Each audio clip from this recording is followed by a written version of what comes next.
When my son grew up, I taught him how to ride the bus. I, I helped him to get a job. Then he went to many jobs. I say many, I can name a few, but he went all over the place. And friends, he told me that he rat on somebody because they were smoking weed. I say, you don't do that because they may have a gun and shoot you dead. So don't say nothing. So I told him that. And I said, he went to work at Arby's. Then he went to work at this pizza place. This work at downtown. I forgot the name of it. He worked there, here and there. It is just the role of what he had to do is take out the garbage, wipe the tables, mop the floor, sweep, domestic. He cannot upgrade, like doing cashier. He can't be work for Port Authority. He cannot be a cab driver. He can't drive for any reason, not even a pizza delivery guy. He cannot be a delivery newspaper guy. He cannot do that. He cannot do jobs that you dirty your hands. The only day he dirty his hands is just take the garbage out. That's how far that he can able to do, but at least he has a job. He earned his own income. And he after that, growing up, and the thing is, things just went downhill since 1994. That my mother became sick. She had cancer in her throat, and she was on remission. First, they had the surgery, but it turned out they took it out, the cancer. Now she's on remission, and it didn't take too long.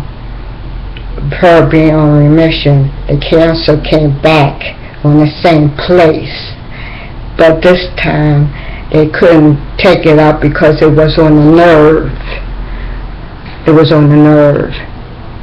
So the only option she only had was to take radiation therapy, and it was very high radiation. It burned her. The cancer and the radiation, everything was eaten. It was exposed. It looks nasty. And after all that,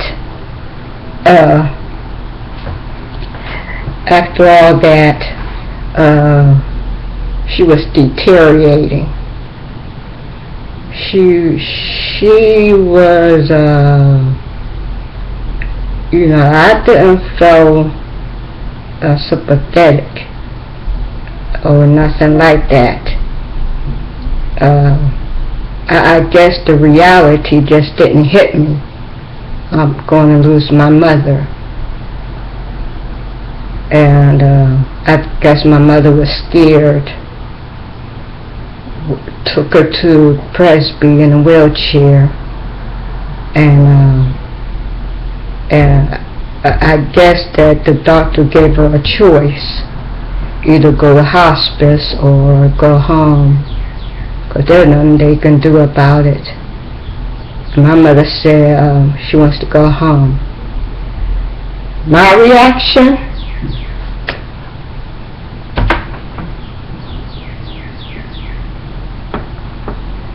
Could you go to hospice and let the people take care of you? I want to go home. What the heck you expect me to do? What do you do with a dying person, let alone the loved ones? You know, I'm going to know something. I mean, a dying person? Hello? Especially her neck, it was exposed, and you know, my heart was pity-patting, and she was conscious all the way through until the people from hospice came. They called the doctor, probably called the hospice, called me or my mother, let us know that, you know, I can't deal with this type of very severe and very serious situation by myself. You know, I mean, lady, you're dying, you're leaving with me, you don't know jack about health, about nothing, taking care of somebody who's dying, you know. So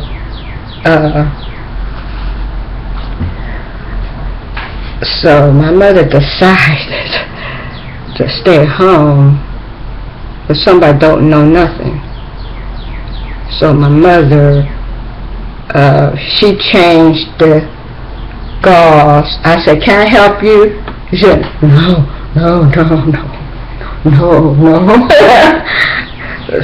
So she's like, I could do it.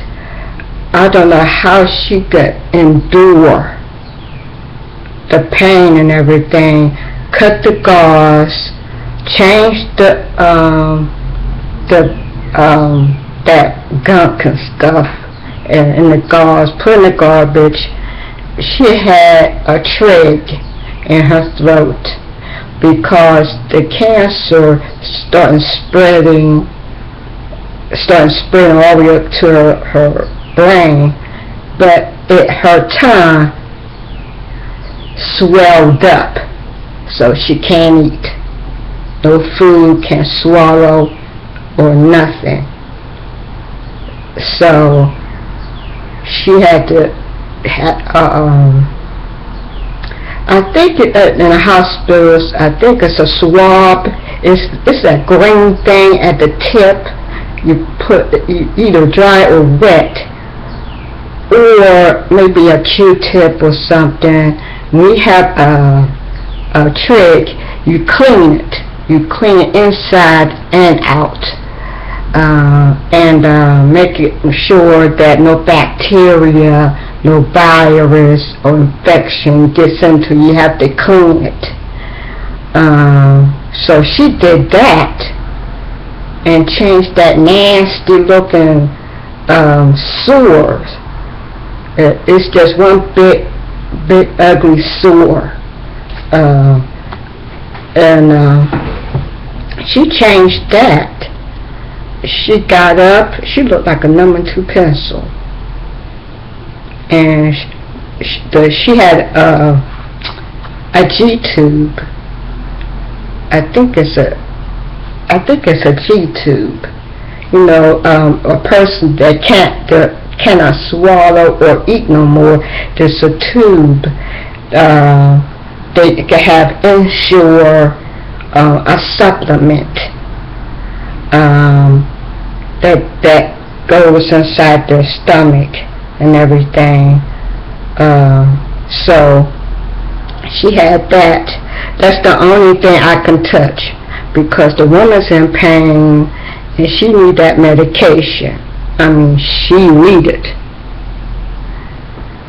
And she was still conscious, but laying down, she had morphine and something else. She just laying down and everything else. I just give her what the doctor, you give her the something amount of pain reliever and everything, and the cancer started spreading to her. It got to her mind now, to the brain, and that's when poop hit the fan, and my mother was shaking like this, and she was her face was like, she was, your fat, it hurt so much. Call the doctor. It hurts. Tell him give me up the ante or increase the medication, increase it, or strengthen it more. She's at that point right now of near death, and I had to go to being a proxy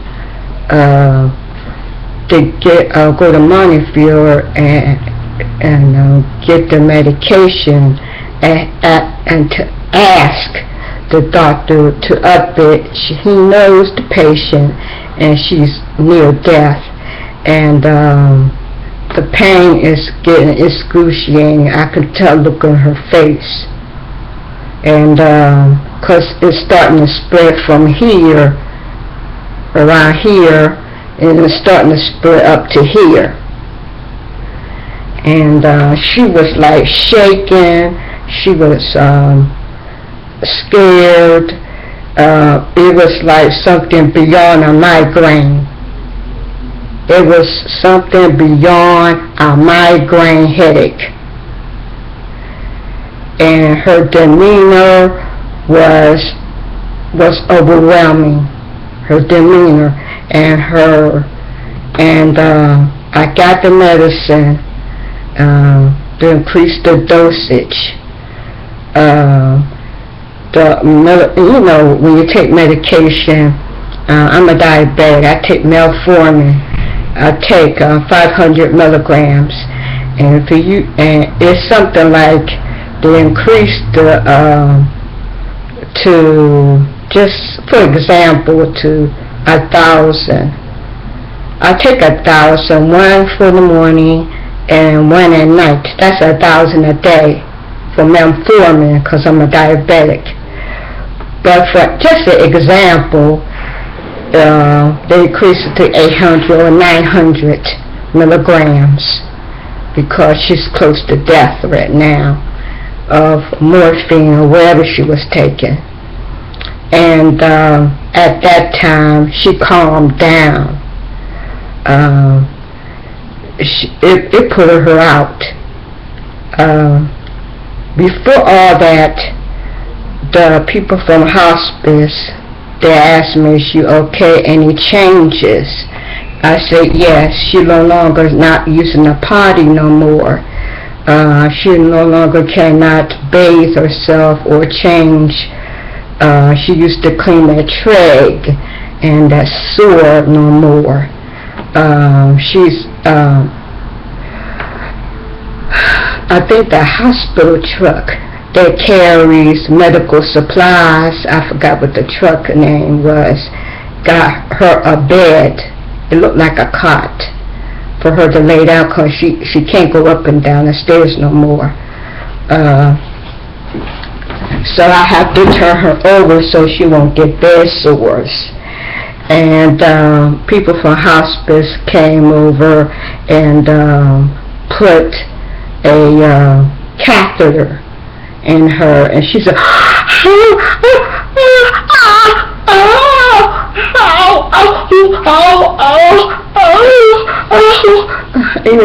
was like,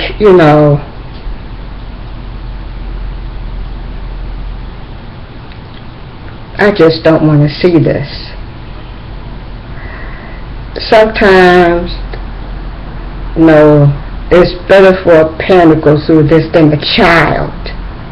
I can understand that now. I really do. I really do understand it. I'd rather take the agony, the pain, than see my own child. Matter of fact, your only child, going through that horrible,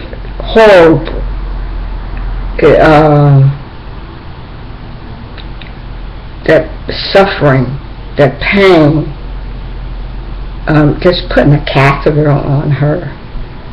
It's like, don't even touch her at all. And they trying to calm her down, we're just going to put your catheter. They trying to calm her down.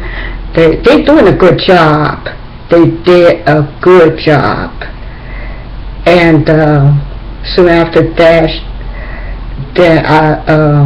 she was out nearly 23 hours. Every morning, she taps on that floor. I'm down the basement. Medication time. She's hurting very bad. So I put, I think, teaspoons full of one medication and then another one, and she likes that. She likes to be out, and believe me, she's out nearly 23 and a half hours or so. Once you get her in the morning, she won't be up till the next morning. And she's a cancer patient. And it spread too from her neck, her tongue, everything swelled up. It went to her brains. And she's, she went to the party before that. She cleaned her trach and everything. She changed the dressing in her own neck. And people from hospitals give me a call, see how she's doing. Any changes, call me. Check the blood pressure. Check see how she's doing and all that. And her temperature. They washed her while I found out that she no longer wasn't knocking on the floor, tapping on the floor. I thought she was dead, but no, I called the hospice. I could hear her breathing through the tube, but I said, what's going on? And she, they told me she's in a coma. So I asked her a question, can people in the coma hear you, what you're saying? They said, yeah. She said, yeah. And she said, Miss Betty Lou, or Miss Mason, I'm giving you a wash. They washed her hair. She's in a coma. Her eyes was like this.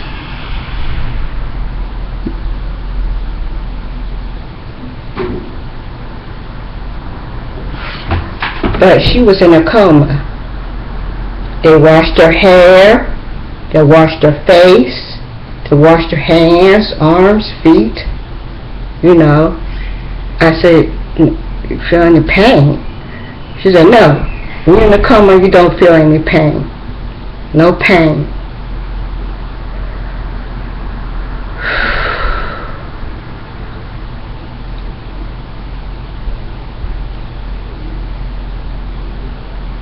Don't feel no pain.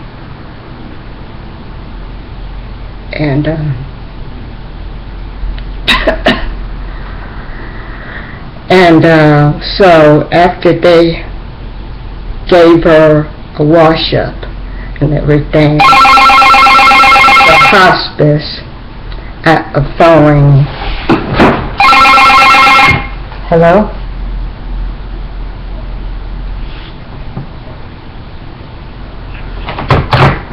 I picked up my medication. But anyway, while she's in a coma, I no longer don't have to give her medication and everything. I think I continue to do it. I think you know, like I say, I'm still like in denial. You know, it got to me. You know, watching my mother prior deteriorating to number 2 pencil. She was already thin before she got sick. And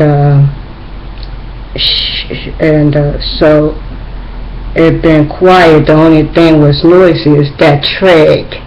She's breathing. You could tell that she's in a coma, but she's still alive. But she's no more in pain. She's no more suffering. And she said she's sleeping. And every morning I check at the steps down the basement to see if she's still hearing that noise from her trach. Yeah, she's still alive, but she's still in a coma. And I had help from my neighbor, and she said to me, "Why don't you go out and walk around, get some air? You need a break." She's a very nice neighbor. To do that for me, let her use her laundry, because our laundry broke down. And you know, people had this kind of thing. They paying a water bill, and they don't want me to use up their water bill. You know, look, you asked me, could I could still go to the laundromat. I was dragging laundry because I broke down. I'm leaving a sick woman behind, and nobody didn't say anything. You know. Let me tell you something. There are words in a time of trouble and crisis that need not to be spoken out loud in a time of need. Otherwise, I'm not going to be bothered with you.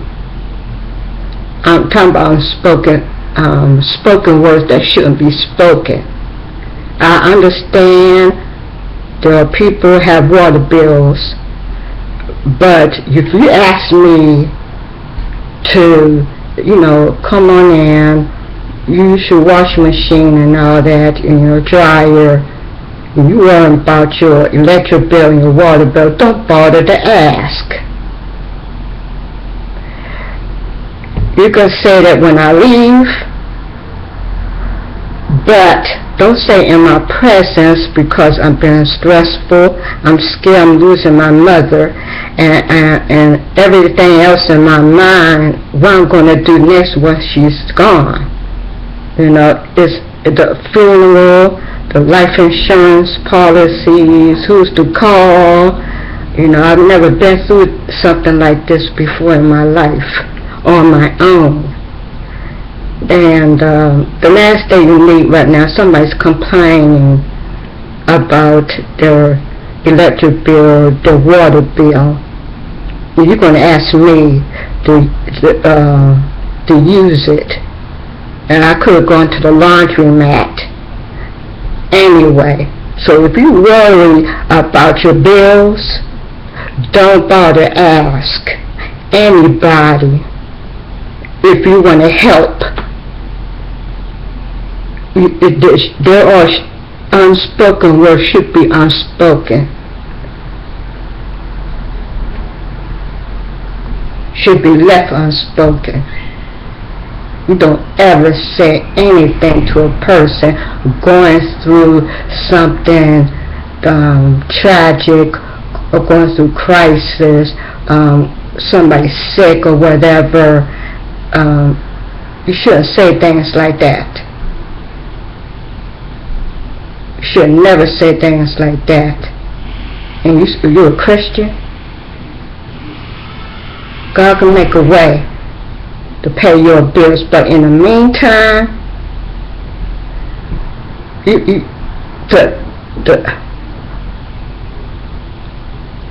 the hardest thing that you live in a neighborhood for 20 or 25 years, you want to ask me.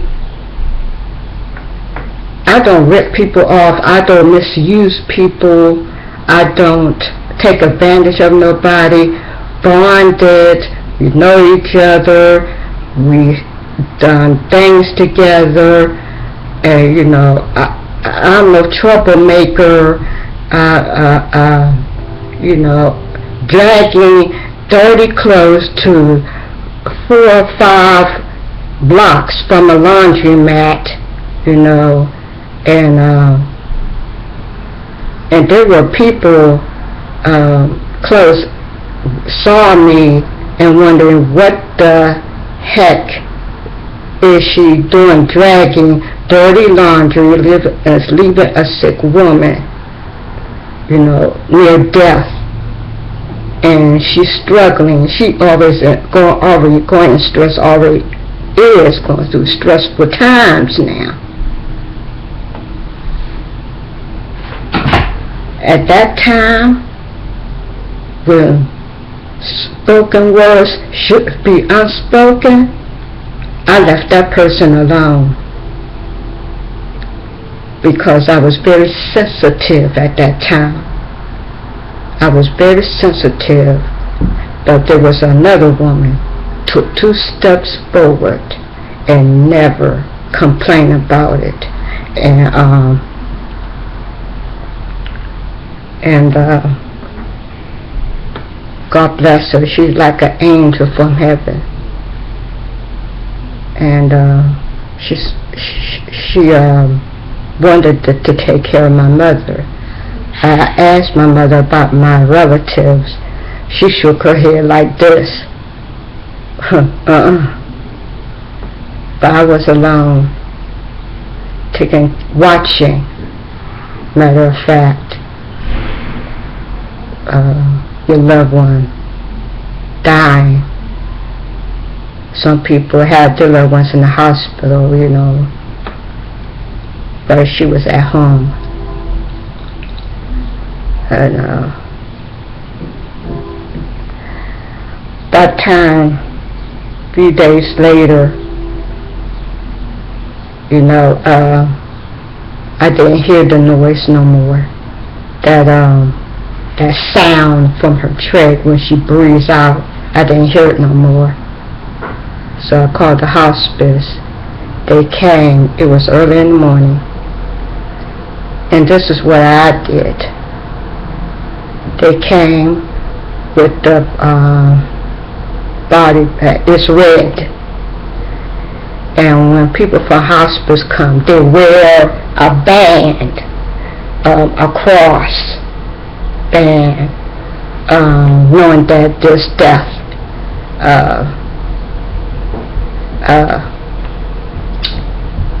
in the family, and somebody died there. So they came, put my mother in the bag, zip it up, and my neighbor, she came, give her a hug and everything. It seemed as though that they was listening all this time. How they know? You know, how they know? It was early in the morning. You know, there was one of them, I hesitated because of spoken words that shouldn't be speaking of. I hesitated. You know, people want to hug, feel sorry, you know. Yeah. If I was using your stuff, you wouldn't be feeling that sorry. You look at your water bill.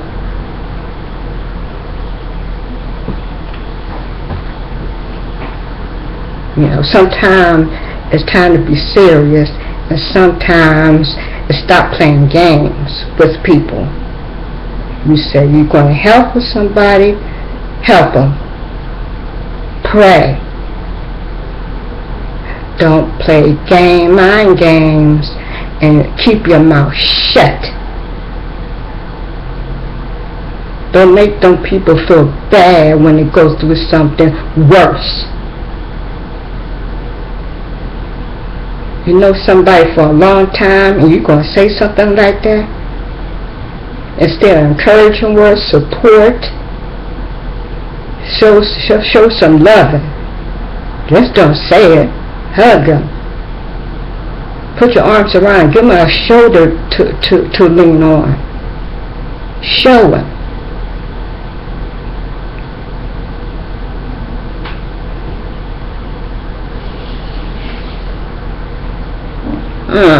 Don't play games with anybody. And nobody don't want pity. Neither. They need help. They need help. Help me. Ask if they need something. You know. If you don't ask or whatever, talk to them if it's okay. It's their permission. You have to ask permission. You know, have a talk about having a wake. Where's the funeral going to take place? Where's the viewing? What time? Talk to them. Be sensitive. Be caring. Have what you call it? Empathy. You know, they crying and everything. I know at times you don't know what to say. Just don't say anything. Just lean your shoulder over, hand over their head, and just rock them. Comfort them. Just rock them slowly. I'm here. I'm right here. We don't have to say anything. I'm right here for you. You know, give them a kiss. You know, just rock them. If you have nothing to say, you know, if it's okay, can I hug you? Ask permission. Some people don't want to be touched. They want to be left alone. Some people have different reaction to different situation that is very horrible and they can't handle it. But that's okay. That's the way how they are. You know, some people run away. Some people don't want to be touched. Some people withdraw. Some people want talk. We're going away. They're going to shut up. But no, don't talk about me now. But anyway, buried my mother. I never shed a tear. And the year after that, my grandmother died. See, here's the thing. All four of us were living in one home. My grandmother, my mother, my son, and me living in a house.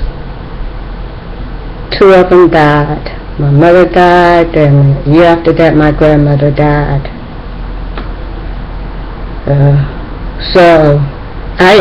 My grandmother died. I did not expect that one at all. I had to work, and I didn't speak to my grandmother. You could be estranged with people. You live in the same household. You know, I don't speak to my grandmother. You know, the way that I guess my mother felt about her, that, you know, favoritism that my mother had been telling me about, and it shows. And once you give something to somebody, it was over a piece of steak. My cousin came over and visited one time. This was before my mother was sick. And once you give somebody, you don't take it back. Because they didn't eat it. In your mind, you're thinking, oh, well, she must have didn't want it. I came downstairs about to get it and to eat it, but she gave it to her nephew. You know, I'm like this. Once you give, don't give it back. Because I never indicated or whatever that I didn't like it, you know, or nothing like that at all. It was nice of her to give me a steak. I just wasn't hungry at the time. And she just decided to give it to somebody else. It's other things also. It's a lot of other things. But anyway, she died the next year of this time a different way. Something I was aware of.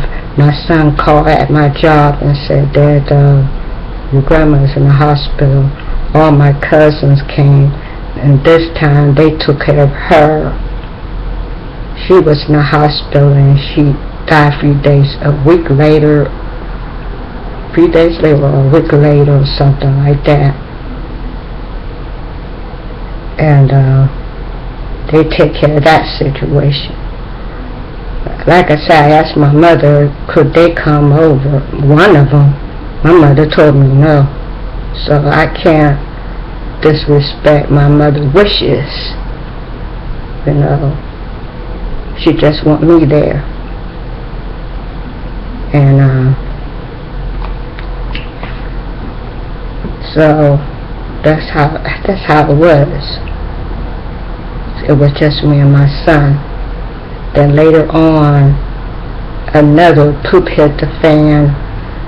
I could not afford to stay in the house because the cost and the rent. Because the lady decided to sell the house. And she could have raised up the rent and put it to a point I just can't afford the rent stay in the house any longer. So we got thrown out. And this is where we're at now.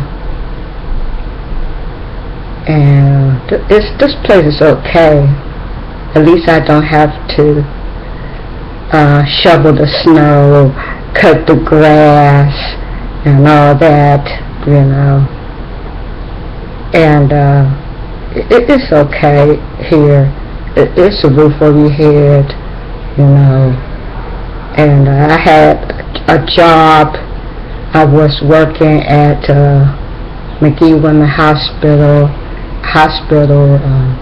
used to be McGee, but UPMC started to squeeze the cell phone over, and now it's UPMC McGee. And everything is UPMC now. And I worked there for 9 or 10 years. And in 1996, how many years I got?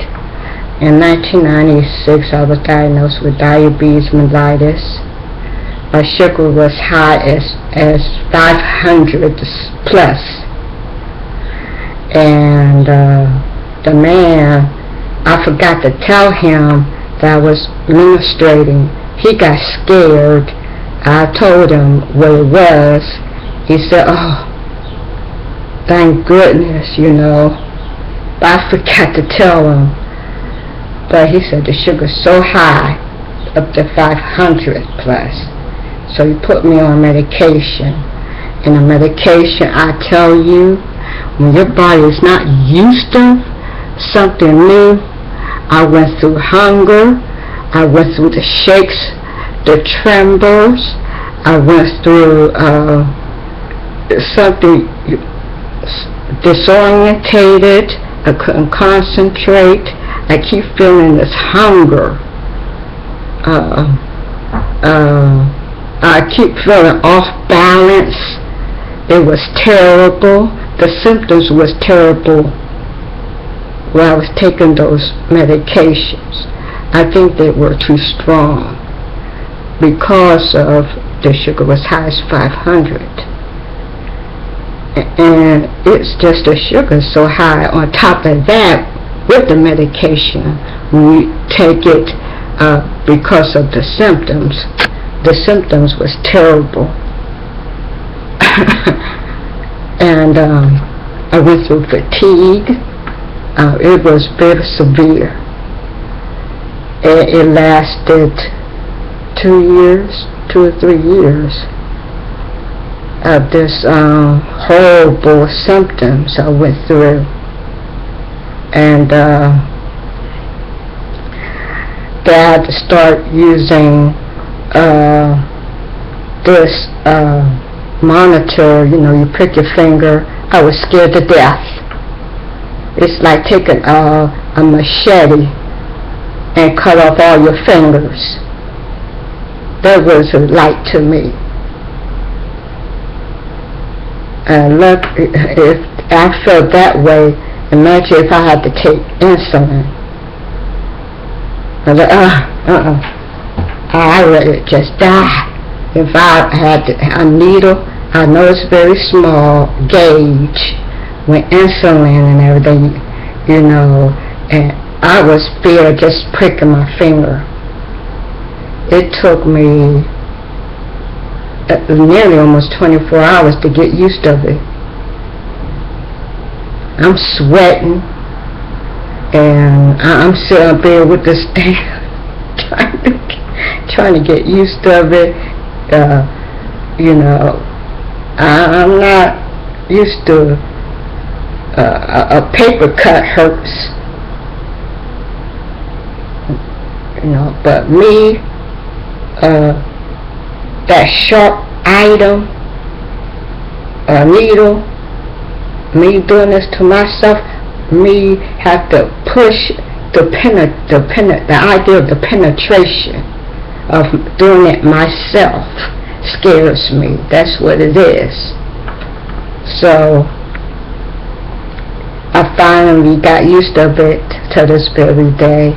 The monitor and everything, the lancets, the strips and everything, and boy, it was terrible.